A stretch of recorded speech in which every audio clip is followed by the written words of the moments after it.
Olá, tudo jóia? Como é que você está? Passou bem essa semana? Que legal que você está aqui comigo de novo em mais um vídeo.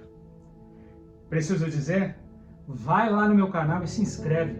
Eu estou em todas as redes sociais. Procura pelo meu nome, Júnior Prato, ou pelo canal que eu tenho com a minha esposa, Ministério Adriana Júnior Prato, e se inscreve para receber os nossos conteúdos, nossas atualizações, tá bom?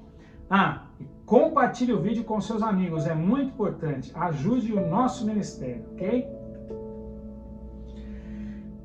Eu quero fazer um esclarecimento do vídeo da semana passada. Tem algumas pessoas que não entenderam o que eu quis dizer no vídeo, a verdade sobre a Arca de Noé. Eu disse que nós aprendemos na escola e a mídia nos ensina assim também, que as coisas que nós conhecemos apareceram há bilhões de anos atrás. Eu não acredito nisso. Isso é teoria da evolução. Eu acredito que, segundo a Bíblia, a Terra tem mais ou menos 6.000 anos e nós estamos caminhando para o 7º milênio. É nisso que eu acredito. No vídeo eu quis dizer que o dilúvio mostrou que essa teoria não é verdadeira. Que em 40 dias e noites, tempo que durou o dilúvio, a Terra se transformou completamente, aparecendo os cânions, os Himalaias, as bacias oceânicas, as montanhas, como nós conhecemos hoje. O dilúvio, em 40 dias, revolveu camadas de sedimento sobre camadas de sedimento, num evento cataclísmico, transformando completamente o mundo em apenas 40 dias, ok? É nisso que eu acredito. Está esclarecido? Tudo bem, ok. Então, entrando no assunto desta semana, você sabia que a Bíblia tem falsas interpretações? Não sabia? Está horrorizado? Presta atenção. Tem muita gente que ouve a Bíblia. Não é ler a Bíblia, é ouve a Bíblia. E não pesquisa o conteúdo daquilo que ouviu. E geralmente faz um juízo de valor daquilo que foi apresentado por alguém.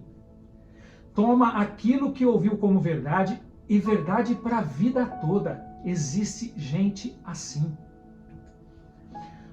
Um estudo realizado em 2019 pelo Instituto Lifeway Research de Nashville, aqui nos Estados Unidos, descobriu que aqueles que frequentam regularmente igrejas evangélicas são inconsistentes em ler e pensar sobre as Escrituras. Olha só. 32% desses evangélicos que frequentam a igreja regularmente leem a Bíblia diariamente. Já 27% dizem que leem a Bíblia algumas vezes por semana. 12% leem a Bíblia uma vez por semana. E 11% algumas vezes por mês. E 5% leem uma vez por mês. E 13% admite que raramente nunca leem a Bíblia. Pessoas que frequentam regularmente a igreja. E você? Em qual classe percentual desta turma que eu citei, nesta pesquisa, você se enquadra? Essas pessoas são alimentadas uma vez por semana quando vão às suas igrejas e permitem serem alimentadas espiritualmente por outras pessoas que muitas vezes não sabem do que estão falando. E aí começam as falsas interpretações bíblicas. E a gente não sabe por quê. Eu acho que isso saiu daqui, eu acho que isso eu li ali. É um achômetro danado. Querem ver alguns textos que as pessoas interpretam errado, ou porque aprenderam errado sua vida inteira, ou porque não leem, ou porque não estudam, ou porque não pesquisam o contexto bíblico? Querem ver? Abra sua Bíblia ou ligue a sua Bíblia em Lucas 23, no versículo 39. A palavra de Deus diz assim: E um dos malfeitores que estavam pendurados ao lado de Cristo na cruz blasfemava: Se tu és o Cristo, salva-te a ti mesmo e a nós. Respondendo o outro malfeitor, repreendia o primeiro: Tu não teme a Deus estando na mesma condenação? E o verso 42 diz: E o malfeitor que o defendia disse a Jesus: Senhor, lembra-te de mim quando entrares no teu reino. E agora preste atenção. E Jesus lhe disse: em verdade te digo que hoje estará comigo no paraíso. E aqui começa a falsa interpretação desse texto. Tem muita gente, mas muita gente que usa esta fala de Jesus para justificar que quando a gente morre vai direto para o céu. Afinal de contas, o próprio Jesus disse que o bom ladrão da cruz, se assim eu posso chamar o malfeitor que o defendeu, estaria com ele no paraíso hoje, ou seja, naquele mesmo dia. Alguns defensores de que nós não vamos direto para o céu quando a gente morre dizem que o texto foi traduzido do hebraico ou do aramaico ou mesmo do grego para o português e esses idiomas não possuíam ou não possuem acentuação e ficou faltando uma vírgula no texto. E se essa vírgula tivesse sido colocada, o texto ficaria assim: e Jesus lhe disse: em verdade te digo hoje, vírgula, estarás comigo no paraíso.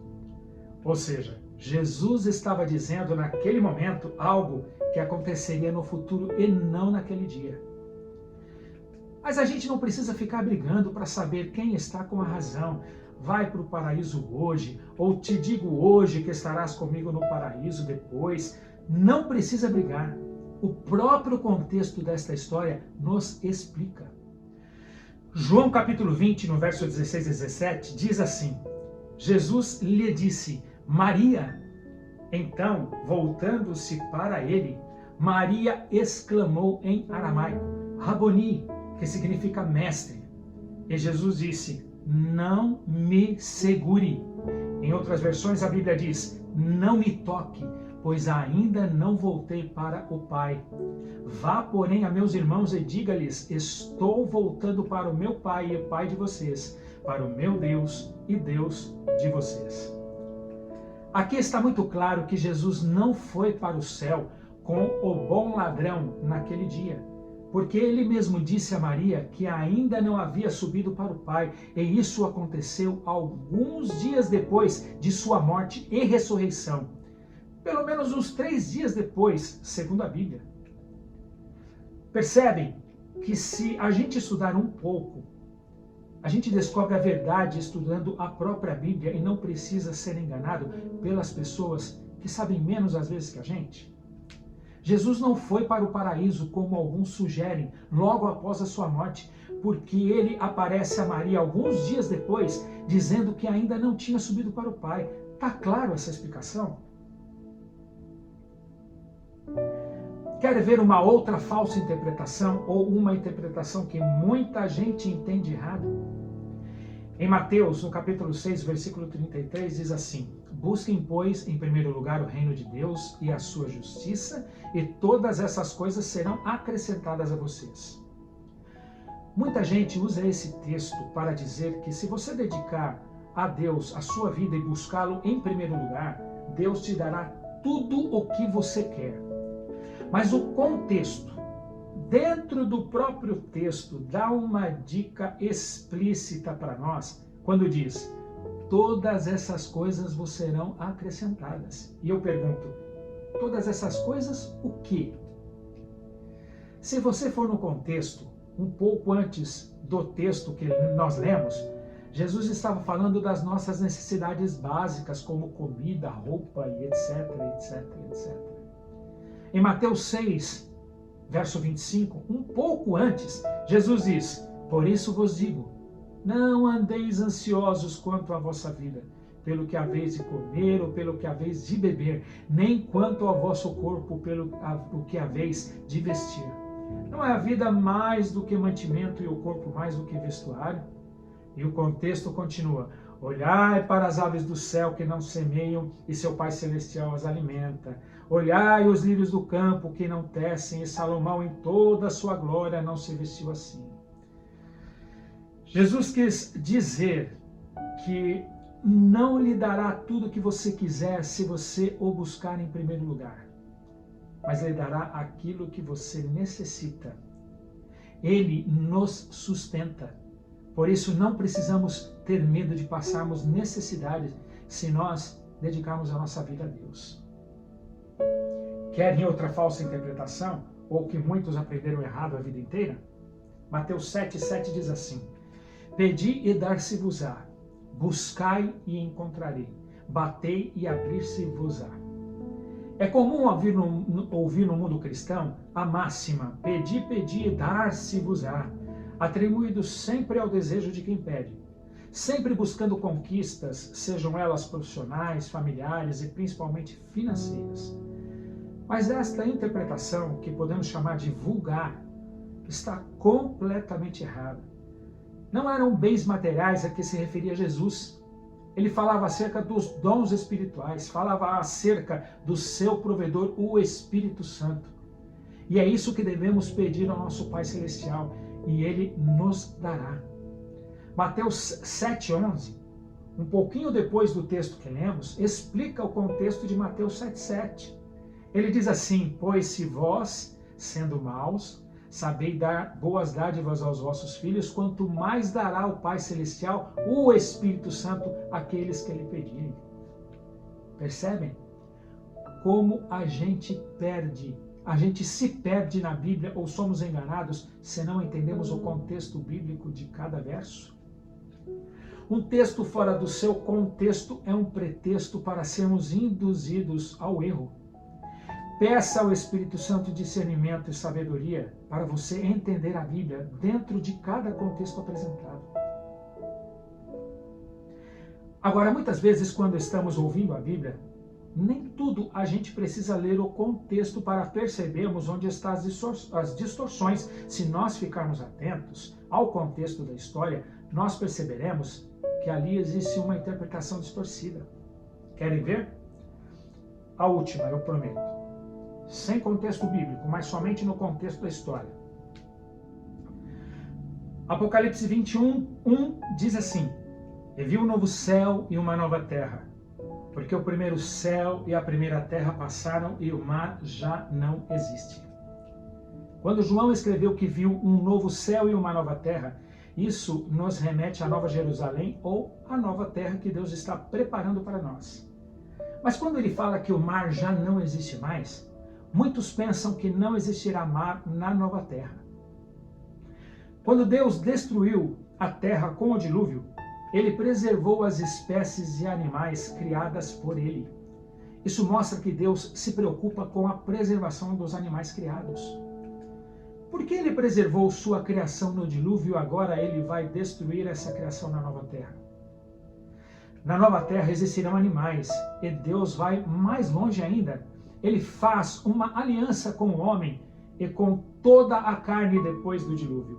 Em Gênesis 9:9 ele diz assim: Eis que estabeleço a minha aliança convosco e com a vossa descendência depois de vós. Ele estava falando isso para Noé. E com toda a alma vivente que está convosco, de aves, de gado e de todo animal da terra, todos que saíram da arca. E eu convosco estabeleço a minha aliança, que não será mais destruída toda a carne pelas águas do dilúvio, e que não haverá mais dilúvio para destruir a terra. E disse Deus: Este é o sinal da aliança que ponho entre mim e vós, e entre toda a alma vivente que está convosco por gerações eternas. Deus não só preservou os peixes dentro da arca, porque o mundo acabaria em água mesmo. E os peixes não precisariam ser preservados na arca, porque eles sobreviveriam nas águas do dilúvio, é óbvio. Agora, quando João fala que o mar não existe mais, você acha que Deus iria eliminar os peixes ou exterminar a biodiversidade de seres vivos existentes no mar? Sendo que ele fez uma aliança eterna com toda a alma vivente em Gênesis 9:9, quando eles saíram da arca. A aliança, ela foi eterna, o texto diz isso.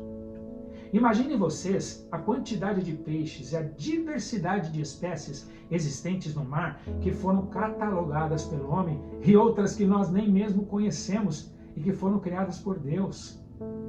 Deus não faria isso, Deus não eliminaria os seres marítimos. Quando João fala que o mar não existe mais, no contexto do verso, ele queria dizer que o mar servia de separação dele, que estava exilado na ilha de Patmos, de tudo o que ele mais amava além mar. João estava longe de seus amigos, longe de sua igreja, longe de sua família. E o mar representava naquele momento a separação do que era mais precioso para ele. E agora essa separação na nova terra não existiria mais. Por isso que ele diz que o mar já não existe mais. O mar representava para João naquele momento a separação. Então, eu concluo que o mar e os seres marítimos existirão sim na nova terra. Perceberam que existem falsas interpretações bíblicas que a gente aprende de criança e elas se tornam culturais e é difícil a gente mudar isso. E quando a gente aprende estudando, a coisa se torna diferente. Não permita que pessoas digam aquilo que você tem que acreditar. Não permita que pessoas interpretem a Bíblia para você. Estude e, se não tiver capacidade, peça a Deus que Ele dará com alegria essa capacidade. Nunca tire um texto fora do contexto ou permita que alguém lhe ensine algo fora do contexto para defender uma ideia ou uma crença. Sempre pergunte, qual é o contexto daquela história ou daquele texto? A palavra de Deus diz assim, porque é mandamento sobre mandamento, regra sobre regra, um pouco aqui, um pouco ali. A palavra de Deus se explica. Procure um texto aqui que explique um outro ali. E como eu disse, se você não se acha capaz de estudar e aprender corretamente, peça a Deus que lhe dê sabedoria ou peça a Deus que lhe mostre uma pessoa que lhe ensine o caminho da verdade. E Deus lhe atenderá com alegria. Isso é promessa. E toda essa história me lembrou um texto que eu gosto muito. Um dos meus textos preferidos na Bíblia que tem a ver com o nosso assunto. A palavra de Deus diz assim, busquem ao Senhor enquanto se pode achar, ou enquanto se pode estudar. Peça a sua ajuda enquanto Ele está perto. Vamos orar? Senhor, nosso Deus e nosso Pai, pedimos neste momento Teu discernimento para entendermos verdadeiramente a Sua palavra dentro do contexto bíblico. Que as pessoas não nos enganem, tirando do contexto algumas palavras ou algumas ideias para defender crenças erradas que elas possuem. Mas que o Senhor possa nos mostrar a verdade através do Deus Espírito Santo, nos dando sabedoria, em nome de Jesus. Amém, Senhor. Espero que você tenha gostado desse vídeo. Espero que ele esclareça algumas coisas que talvez você não tinha algum esclarecimento.